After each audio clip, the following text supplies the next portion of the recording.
Sergeant Justin Murray of His Majesty's 10th Regiment of Foot Grenadier Company.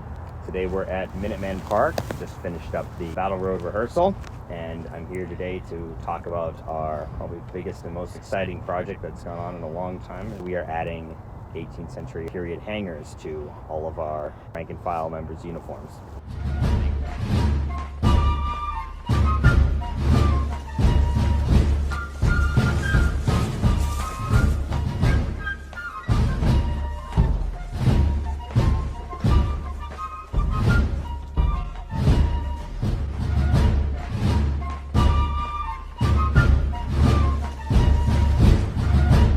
So I'm Captain and Major Michael Graves of the Grenadier Company of His Majesty's 10th Regiment of Foot. So I'm an officer, so I carry a sword, and you can see this is my sword. And you notice then, above it I have another type of sword which we call a hanger. And this is the type of sword that a private or a private soldier would carry. You notice they're much different. My sword is a little lighter weight, and the hangers then that the men would carry are a much heavier, heavy-duty sword. You can see this is a pretty hefty blade. If you basically hit somebody with this, it's going to do a lot of damage. Notice it's got this really cool pommel on the end, this animal head pommel that's made, and we actually have several examples of these, of Grenadier hangers that were essentially captured during the Revolutionary War, and that's what this is based on. All right, so to carry the hanger then, we have to have some way of carrying your hanger. You notice I have a waist belt on. So the soldiers of the day, we had a waist belt, and on the side then, we have something called a frog. And if you notice on the frog, then I have a location in the front of my frog where I stick the scabbard for my sword. And since I carry a musket and the men carried muskets, we also have bayonets. And so on the back, I have a second pocket on my frog where I keep my bayonet scabbard.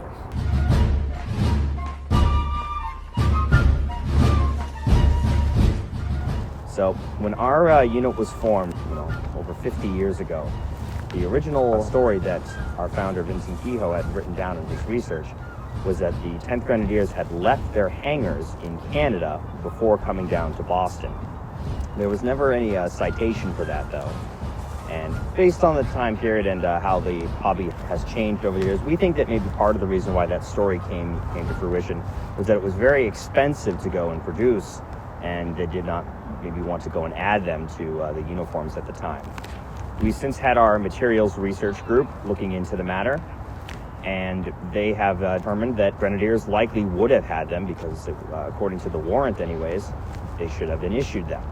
So the MRG, that's our materials research group. We have a group of volunteers within our organization who in their spare time go and research various parts of material culture, whether that be parts of muskets or just uniforms or any other item that a soldier would have had at the time period, to find ways to make ourselves and our portrayal of the 10th Regiment more authentic. So we had asked them if they could look into Grenadier hangers and whether or not we should have them, what they may have looked like, and they agreed to take that up and spent probably about a month, if not more, looking into the matter.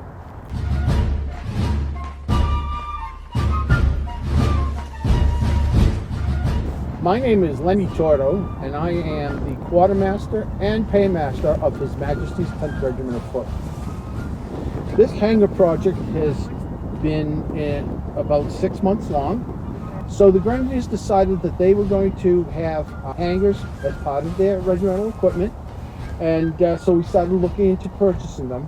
And at the time, there was only one Grenadier hanger being made commercially, and it wasn't quite right. The other hanger did not have these little scallop indents in it, and the knuckle guard wasn't quite right. So we decided that we would see if we could find an example of what the Grenadier and the 10th Regiment of Foot carried on the Battle of Lexington and Concord. And fortunately for us, there is an extant version of the sword at the Concord Museum.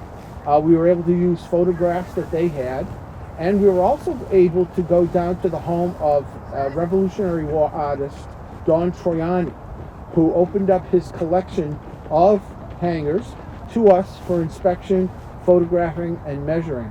And we've come up with an authentic and period correct hanger that was carried by the 10th Regiment of Foot, because the one in the Concord Museum and the one that Don has, it's engraved with the regiment's number on it. And I'm going to bring this a little closer to you so you can see where this hanger was dropped by a grenadier during the Battle of Lexington and Concord. Actually, it was on the retreat from Concord.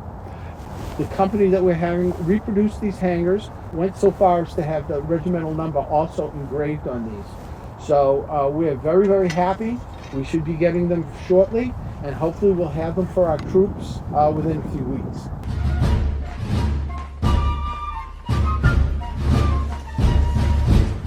Of course, this is a huge financial undertaking, and so to be a grenadier, it's already very expensive, and we didn't want to go and add this onto our rank and file members, and so we decided to go on a fundraising campaign, and we were able to exceed our fundraising expectations and actually raise $5,000, which has gone into both towards just supporting our unit as a whole, but also towards purchasing these hangers that are now will now be owned by the regiment forever to be passed along.